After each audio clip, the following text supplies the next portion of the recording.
Welcome to this explainer.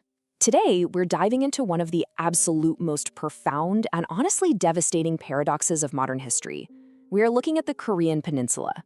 It's a place defined today by this stark, heavily fortified border, and yet it shares such a deep, ancient, and totally unified past.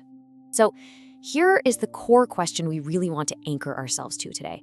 Have you ever stopped to wonder how exactly a nation that shared the exact same blood, the same language, and the same history for well over a millennium just suddenly becomes two bitter, heavily armed enemies practically overnight? Well, to truly grasp the geopolitical tensions we see in the headlines today, we have to look back at how this external division paved the way for profound internal tragedy. Section 1. One Nation, Centuries of Unity. Okay, let's take a quick look at this timeline, because it's incredibly important to establish this baseline. From the legendary founding of Joseon way back in 2333 BC, going through the unified Silla period starting in 668 AD, and all the way through the centuries-long Joseon dynasty, Korea was a single unified entity. We are literally talking about thousands of years of shared culture, shared borders, and a shared identity that culminated in the Korean Empire. For all intents and purposes, they were one people. Section 2. Colonization and Arbitrary Division. The 20th century, however, changed everything. In 1910, the Empire of Japan formally annexed Korea, kicking off a brutal, decades-long occupation. The Japanese administration systematically tried to erase Korean identity altogether. The Korean language? Banned in public schools. And under a policy known as Soshikaime, Koreans were actually forced to adopt Japanese names. Economically, the peninsula was completely stripped of its resources. Agricultural output, like rice, was heavily extracted just to feed Japan, and millions of Koreans were conscripted into forced labor. So, when liberation finally came at the end of World War II in 1945, you can imagine the Korean people fully expected to reclaim their unified nation, right? Instead, they were immediately divided. And you guys, the sheer absurdity of how that division happened is just staggering. Picture this. On the night of August 10, 1945, two junior U.S. military officers, Dean Rusk and Charles Bonesteel, were tasked with defining occupation zones for the U.S. and the Soviet Union. They were working on extremely short notice, totally unprepared, and armed with literally nothing but a National Geographic map. So they simply drew a line across the 38th parallel, just because it cut the country roughly in half. Think about that for a second.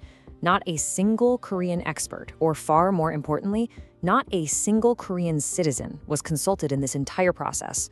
The Soviets accepted the line, and just like that, an arbitrary mark on a magazine map completely severed a previously whole society.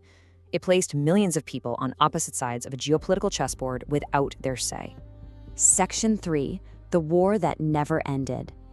The climax of all this tension hit in 1950 when North Korea invaded the South, triggering the Korean War. After 3 years of catastrophic destruction that left the borders almost exactly where they started, the fighting finally stopped in July 1953.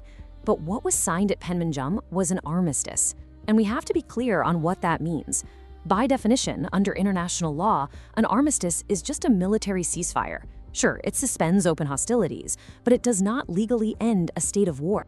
Because a formal peace treaty was never actually signed, the two halves of the nation remain trapped in a frozen war to this very day, separated by the Demilitarized Zone, or DMZ. In fact, South Korea didn't even sign the document. The agreement was always meant to be this temporary stopgap, but well over 70 years later, the legal clock of the Korean War is still ticking. Moving on to Section 4. Juche's broken communist promise. Now let's look at the North. The regime initially established itself on communist ideals. You know, the early Marxist-Leninist promises of equality, shared wealth, and a state that fundamentally cares for its people. But what actually materialized in reality under Kim Il-sung was Juche, an ideology of extreme self-reliance. In practice, this meant a one-man regime, an incredibly intense cult of personality, and total state control over all property and organizations. The initial promise of equality rapidly transformed into strict autocratic control, where even local people's committees were totally stripped of their representative power and turned into mere administrative arms of Pyongyang. Section 5. State Collapse and Mass Famine. Fast forward to 1991, and the Soviet Union collapses. For North Korea, this was absolutely devastating. Up until then, the Soviets had been providing massive energy subsidies that accounted for a staggering 60% of North Korea's GDP. Imagine losing 60% of your economy overnight. When those subsidies vanished, the isolated, heavily inefficient Stalinist economy of the North completely paralyzed. Without fuel or fertilizer, agricultural production just crashed. And this failure of the state-controlled economy led directly to the Arduous March, the mass famine of the 1990s. The estimated death toll is sobering, to say the least. Up to 3.5 million people perished as the state's public distribution system completely failed them. Communist theory, which had promised state care, had resulted in unimaginable human and economic devastation. But this tragedy also brought about a massive shift in North Korean society. When the public distribution system failed, desperate citizens realized the state was simply no longer going to feed them. They had to forage for survival.